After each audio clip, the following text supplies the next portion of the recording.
Bonjour à tous, c'est Tata44 et aujourd'hui je vais m'exprimer sur un sujet assez tabou sur internet, assez sérieux.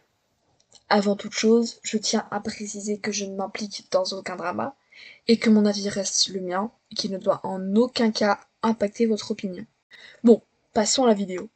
Tout d'abord, Astérion est un youtubeur, tiktoker et streamer de 39 ans, ayant pour contenu principalement des vidéos gaming. Je résume énormément son contenu en disant ça, mais il fait tellement de choses que ça prendrait la moitié de la vidéo. Actuellement, sa chaîne YouTube cumule 686 000 abonnés. Il a commencé YouTube en 2008, il y a environ 17 ans, avec une vidéo sur WarioWare Incorporation, des mal accent anglais incroyable, et c'est un jeu dont je ne connaissais absolument pas l'existence avant, mais bon, pas grave, sous le nom de Kirby 54. Or, si vous avez cliqué sur cette vidéo, ce n'est sûrement pas pour entendre la biographie de ce cher Astérion, ni pour avoir un récapitulatif de sa carrière, mais bien parce que son nom vous était assez familier.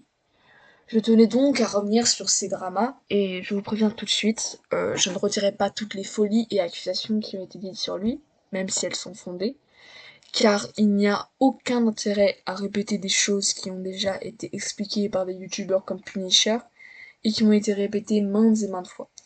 Je vais tenter de répondre aux questions suivantes. Tout le lore autour de ce drôle de personnage a-t-il un sens? Est-il explicable? Pourquoi est-il toujours aussi détesté? Même après ses nombreuses explications et excuses, peut-on réellement lui reprocher des faits horribles dont on accorde sa personne? Et mérite-t-il toute cette vague de haine? Il faut déjà comprendre qu'Astérien est une personne, comment dire, excentrique. Et c'est le train de la hype, tout à fait. Hype.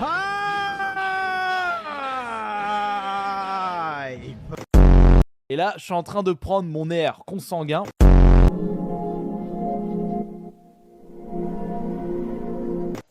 Il a eu certains comportements bizarres qui ont fait de lui un véritable mème de l'internet français. Mais après tout, qui sommes-nous pour juger un youtubeur sur sa manière d'être?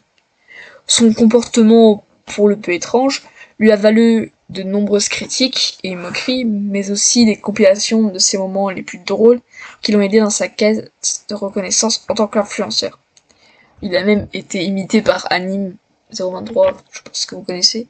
Oh, arrêtez de me frapper, oh non, non, non. Et voilà, encore une vidéo de moi.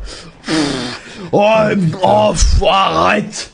Arrêtez, je vous balance des peluches. C'est pas une déviance.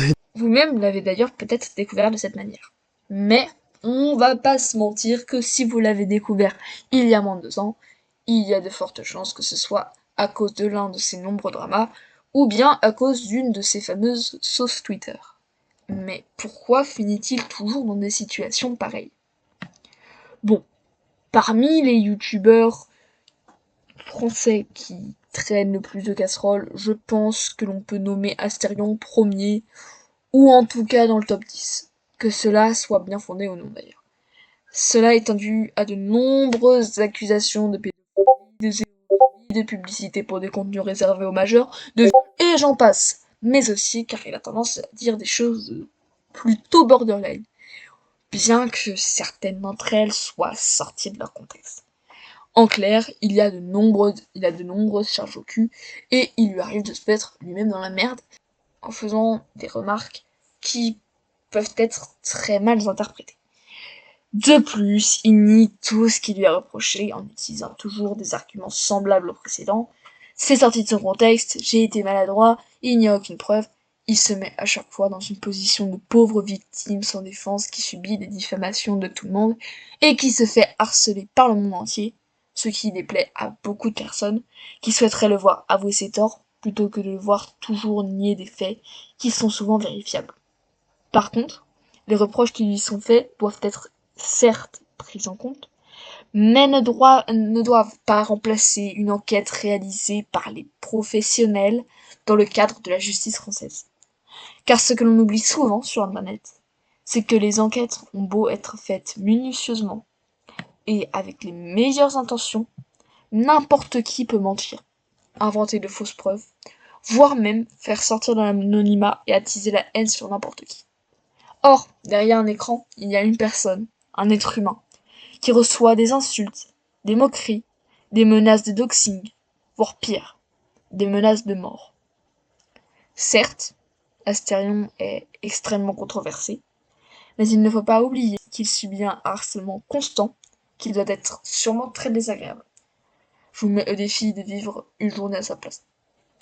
Voilà, c'est la fin de la vidéo, j'espère qu'elle vous aura plu. Si c'est le cas, n'hésitez pas à liker, à vous abonner avec la cloche et laisser un commentaire. Simplement, je vous demanderai de rester respectueux dans les commentaires, de pas aller insulter la personne en question.